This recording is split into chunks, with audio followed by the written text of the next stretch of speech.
If WhatsApp is not working on your iPhone, don't worry.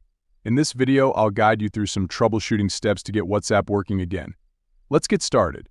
Check WhatsApp servers, open a web browser, and type as WhatsApp down. Open the link to Down Detector to see if there's a spike indicating server issues. If so, wait for them to resolve. If no server issues, open Settings on your device. Scroll down and find WhatsApp on the list. Open it. Ensure camera and microphone permissions are enabled for WhatsApp to make calls and send voice messages.